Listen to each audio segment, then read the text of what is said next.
everyone, this is Khushi. Welcome to my channel Study Filter. I hope you all are good. So आज हम slime moulds part से अपना chapter continue रखेंगे।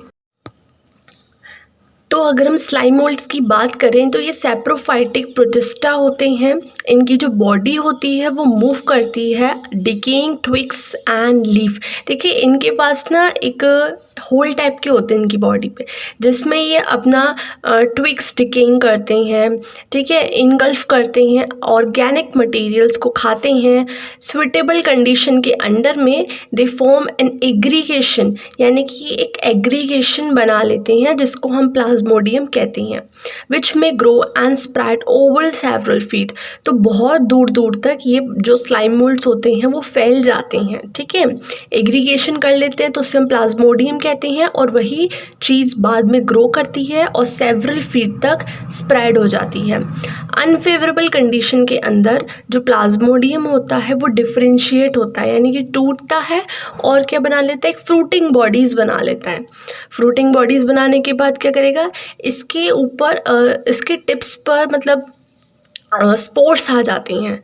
तो जो spores होते हैं उनके पास एक ट्रू वॉल होती है, ये एक्सट्रीमली रेजिस्टेंट होते हैं, सरवाइव कर सकते हैं बहुत सालों तक, ठीक है। साथ ही साथ में ये एडवर्स कंडीशन में भी सरवाइव कर सकते हैं, that's why they are extremely resistant. इनके जो स्पोर्स होते हैं वो एयर करेंट्स के साथ बहते, मतलब हवा चलती है तो इनके स्पोर्स उड़ते हैं और दूसरी जगह इकट्ठा हो जाते हैं, उधर एग्रीगेशन होता है, उसको प्लाज्मोडियम कहेंगे, फिर ये अपने डिफ्रेंसिएशन करेंगे। तो इस तरीके से जो स्लाइम मोल्ड होता है वो बनता है, ठीक है। इस तरीके से अपना स्लाइम मोल्ड अपना फॉर्मेशन करता है। ये सैप्रोफाइटिक प्रोटिस्टा होता है। अब नेक्स्ट हम बात करते हैं प्रोटोजोन, जो कि प्रोटिस्टा का लास्ट मेंबर है प्रोटोजोन इस चैप्टर में, जो कि आपको दे रखा है। तो हम प्रोटोजोन की बात करें, जो प्रोटोजोन होता है वो हेट्रोट्रॉफ नेचर का होता है।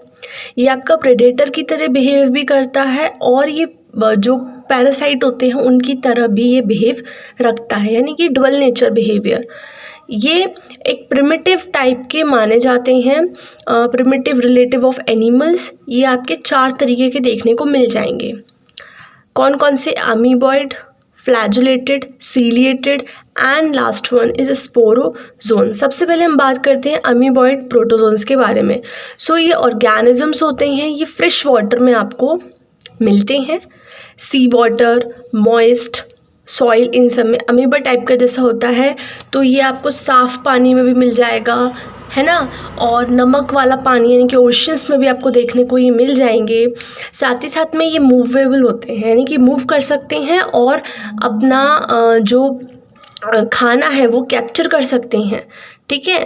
कैसे कर सकते हैं, जिस पे ये खाना डालते हैं उस पर ये स्यूडोपोडिया डाल देते हैं, यानी कि they move and capture there pray by putting pseudopodia, ठीक है।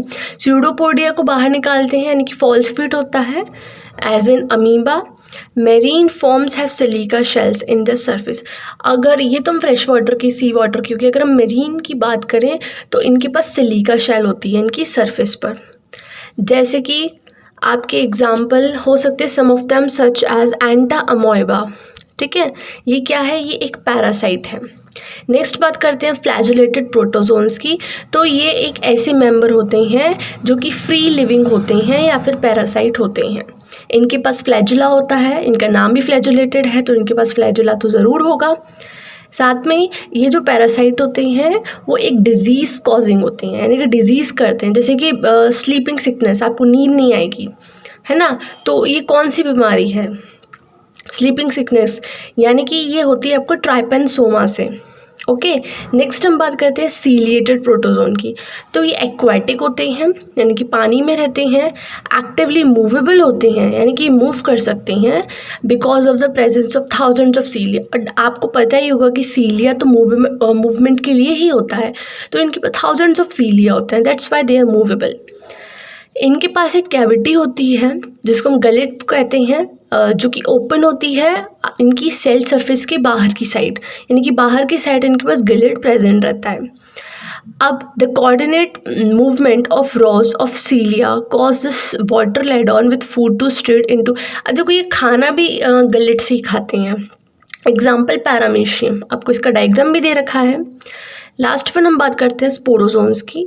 तो इनके अंदर इंक्लूड होते हैं डाइवर्स ऑर्गेनिज्म, यानी कि बहुत सारे organism that have an infectious spores like stage in their cycle. Sporozoans में आपको डाइवर्स ऑर्गेनिज्म देखने को मिल जाएंगे। इनके पास स्पोर्स लाइक स्टेज होती है, मोस्ट न्यूट्रिशंस होते हैं, ठीक है, नॉट्रिस इन प्लाज्मोडियम। देखो ये जो होते हैं ये मलेरियल पैरासाइट यानी कि प्लाज्मोडियम की बात है इसमें, जो कि मलेरिया कॉज करते हैं। ये ह्यूमन पॉपुलेशन मतलब विच हैज़ स्टैगरिंग इफेक्ट, यानी कि ये ह्यूमन पॉपुलेशन को इकट्ठा एक तरीके से अफेक्ट करता है।